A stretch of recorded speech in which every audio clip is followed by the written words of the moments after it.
Esta segunda parte se la vamos a dedicar a los glicéridos, o como dijimos más comúnmente llamados grasas, porque es el grupo más abundante, más importante y con más trascendencia en los alimentos. Los glicéridos se van a obtener a partir de una reacción de esterificación. En química orgánica, esta reacción es la que se produce entre un alcohol y un ácido carboxílico para generar un éster. En este caso particular, el alcohol va a ser el glicerol. Es una molécula que tiene 3 grupos oxidrilos, mientras que el ácido carboxílico va a ser un ácido graso. Como el glicerol tiene 3 grupos oxidrilos, yo podré formar 3 glicéridos diferentes. Lo que llamamos monoglicérido, donde reaccionó un oxidrilo solo del glicerol, un diglicérido, donde reaccionaron 2 oxidrilos del glicerol, y un triglicérido. Los triglicéridos o triacilgliceroles son los más comunes en la naturaleza. De hecho, vamos a ver que si nosotros encontramos que en un alimento hay diglicéridos y monoglicéridos, es porque también tienen que estar los ácidos grasos que se desprendieron de ellos. Y esto está dando lugar entonces a una alteración en el alimento. Aquí vemos entonces la formación de los triglicéridos como les comentaba recién. Tenemos el glicerol con los 3 grupos oxidrilo y 3 moles de ácidos grasos, que en este caso los puse de forma general con 3 ácidos grasos que pueden ser distintos, pueden ser iguales. Lo más común es que sean distintos porque cada organismo tiene ácidos grasos diferentes. Entonces, de la reacción entre este oxidrilo y uno de estos hidrógenos, se va a formar agua. Entonces, como vamos a formar 3, van a reaccionar los 3 oxidrilos con estos 3 grupos oxidrilo de los ácidos grasos, vamos a formar 3 moléculas de agua.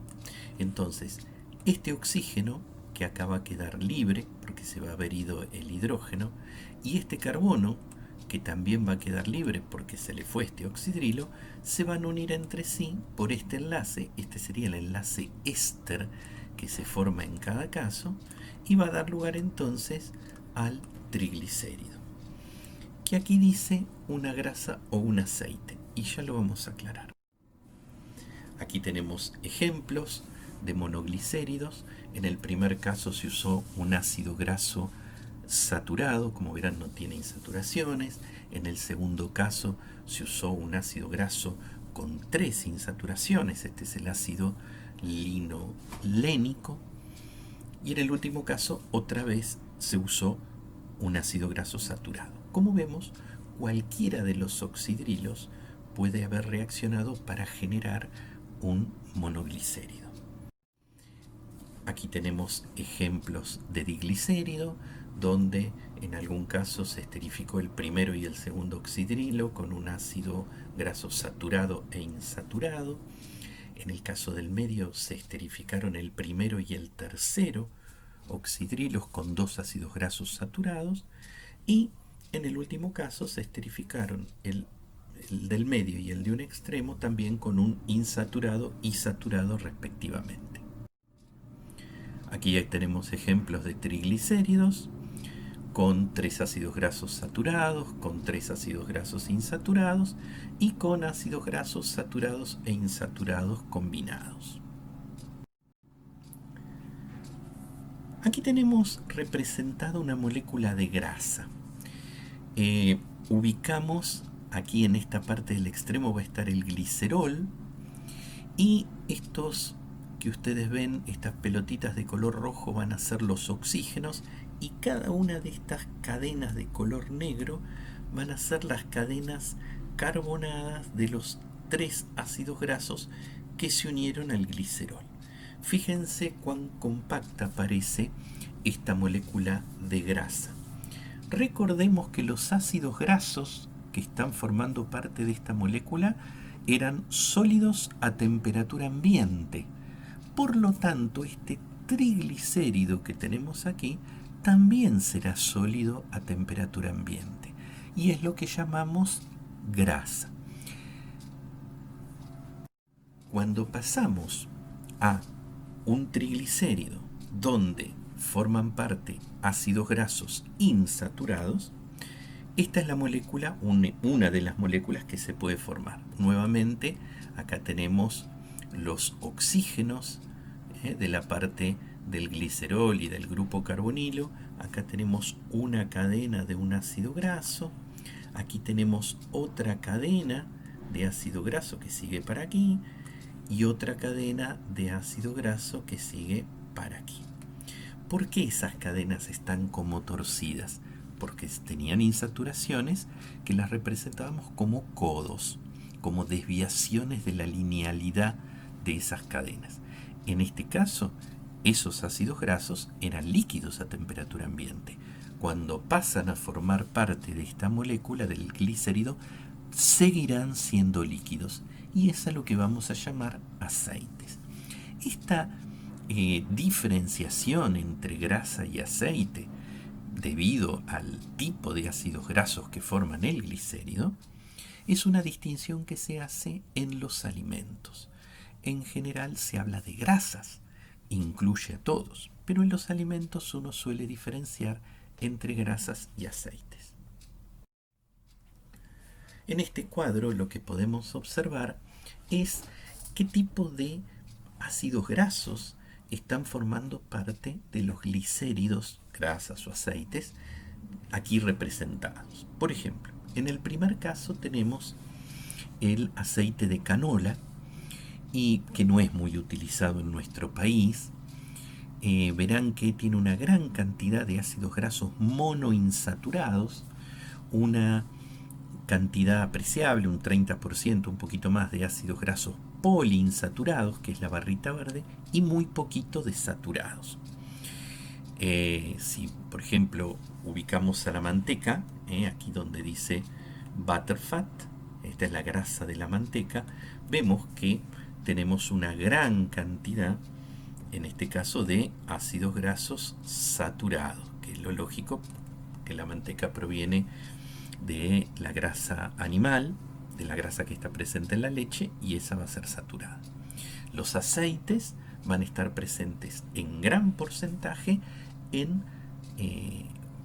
vegetales, en productos de origen vegetal. Por ejemplo, tenemos aquí oliva. El aceite de oliva tiene una cantidad importantísima de monoinsaturado. El aceite de soja también, una pequeña cantidad de mono, pero una gran cantidad de poliinsaturados. El aceite de girasol también, poquito de monoinsaturado, gran cantidad de poliinsaturado y muy poquito, como vemos, de saturado. La grasa de cerdo tiene ya una cantidad de saturados más importantes, permanece una cantidad importante también de monoinsaturado y muy poco de poliinsaturados. Entonces, de acuerdo al estado físico que presentan los triglicéridos a temperatura ambiente, los clasificaremos en grasas si son sólidos o aceites si son líquidos. En general, los aceites van a provenir de organismos de origen vegetal, o también pueden ser de animales marinos que presentan ácidos grasos con muchas insaturaciones, más de 3 o más de 3 insaturaciones. Los aceites de origen vegetal contienen 1, 2 o 3 insaturaciones. En el caso de los alimentos de origen animal, animales, digamos, terrestres, en ese caso van a ser grasas, porque tendrán ácidos grasos saturados en su composición.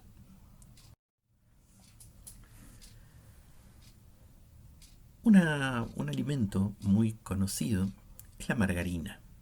La margarina la consideramos que es de origen vegetal, a pesar de su similaridad con la manteca, ¿no? ¿Y a qué se debe cómo es que se genera la margarina? Porque si proviene de un aceite de origen vegetal, ese aceite es líquido. ¿Cómo hay que hacer para transformar un aceite en una grasa sólida? Bueno, hay que transformar sus ácidos grasos insaturados en ácidos grasos saturados. Entonces aquí vemos, por ejemplo, lo que sería un ácido graso, una parte, ¿no? Acá falta el grupo carboxilo, pero esto puede estar presente en un aceite, formando los ésteres correspondientes. Entonces, estas insaturaciones se pueden saturar con una reacción que adiciona hidrógeno sobre un catalizador de platino. En ese caso, cuando se produce la saturación, es decir, se suma un hidrógeno a este carbono, otro hidrógeno a este carbono, otro hidrógeno a este carbono, otro hidrógeno a este carbono, otro para acá. Bueno, ahí vemos cómo podemos transformar la primera molécula, que es de un aceite, en lo que sería una grasa. Como vemos en el ejemplo, hay un doble enlace todavía que permanece, ¿no? Vemos acá un doble enlace que permanece. Es porque a veces la hidrogenación no es completa, no es total, pero se producen un gran número de dobles enlaces. De esa manera, unas moléculas insaturadas se saturan, las que eran líquidas ahora son sólidas. Y de esta manera el aceite se volvió sólido, lo que llamamos comúnmente margarina. Existen otros productos intermedios. No sé si ustedes habrán oído hablar de se usaba para freír, se llamaba vegetalina, y era una sustancia que estaba entre un aceite y una grasa. Y se usaba, como les decía, para freír. Uno lo sacaba de un pote, lo ponía como una cuchara, era como les podría decir, una margarina muy blanda, muy blanda. Y se notaba en el aspecto que justamente la presencia de una mayor cantidad de aceite, ¿no? Justamente porque estaba mucho menos saturado. Otros productos que se utilizan también, ustedes van a ver en la formulación de galletitas, por ejemplo, que se usa aceite parcialmente hidrogenado. También es un producto intermedio que se utiliza para la formulación de alimentos, porque al no estar completamente saturado, permite mezclarlo mejor en la masa y le da una textura y un sabor característico, ¿no? Que hace al alimento más palatable. ¿Cuáles son las funciones que van a tener los glicéridos en particular, ¿no? Respecto de todas las que habíamos dicho hoy, para los lípidos en general? Bueno, cuando hablamos de una función energética, corresponde entonces a los glicéridos esa función, esa reserva energética que podemos tener para el caso de que se acabe la energía brindada por los carbohidratos. Cuando hablamos de una función estructural de protección mecánica, también corresponde a los triglicéridos. La capa que tenemos de tejido adiposo debajo de la piel y que sirve para formar una capa aislante, por ejemplo, en animales como focas y osos polares, también corresponde a estos glicéridos. Bien, y para terminar esta parte, vamos a hablar de esa reacción de saponificación que nombramos en el video anterior y que nos permitía clasificar a los lípidos. Dijimos que era una reacción de hidrólisis en un medio alcalino. Si estamos hablando de hidrólisis, de ruptura, ¿qué es lo que se va a romper? Se va a romper la unión éster. Cuando me refiero a la unión éster es esta que tenemos aquí, la que habíamos formado cuando armamos el glicérido, es la unión que vamos a tener que romper. Se va a romper con agua, pero dijimos en un medio alcalino. El medio alcalino está brindado por el hidróxido de sodio. Esta es una reacción inversa entonces a la anterior. decir, si el anterior formábamos el glicérido por la reacción entre ácidos carboxílicos y glicerol, cuando ahora rompamos el éster vamos a tener como productos los ácidos carboxílicos y el glicerol. Aquí vemos claramente la molécula de glicerol, pero no vemos los ácidos carboxílicos. Acá vemos este sodio que no estaba. Claro, lo que ocurre es que los ácidos carboxílicos tienen un comportamiento ácido, debido a la presencia de ese hidrógeno en el grupo carboxilo, que al estar en medio alcalino se va a producir una reacción ácido-base. Ese hidrógeno con el oxidrilo van a formar agua. Y el sodio es el que aparece, en este caso, el catión sodio aquí. Para completar esto deberían aparecer aquí también las moléculas de agua, pero recordemos que el agua es uno de los reactivos, así que por ese motivo no se colocan. Y acá podemos ver o comprender cuál es la acción limpiadora de un jabón. Es decir, cuando nosotros tenemos que limpiar, ya sea un plato de comida luego de nuestro almuerzo que está engrasado, o tenemos que quitar alguna mancha de una prenda. ¿Por qué tenemos que recurrir a jabones o detergentes, ¿no? Que son similares en su acción, no en su composición, Detergentes y jabones son distintos, pero en su acción son similares. Imaginemos que tenemos una prenda y que tenemos una mancha de grasa, ¿no? Si nosotros quisiéramos limpiar esta grasa solo con agua, sería imposible, porque sabemos que el agua y la grasa no se mezclan, no se pueden poner en contacto, no se disuelven. Entonces el agua no sería suficiente para extraer la mancha de grasa.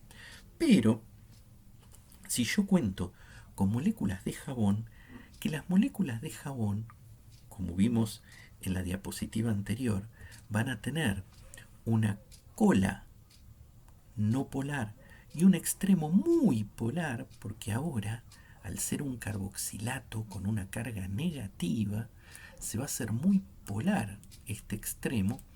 Entonces todas las moléculas de jabón se van a depositar, ¿sí?, con la cola no polar en contacto con la grasa y la van a disolver.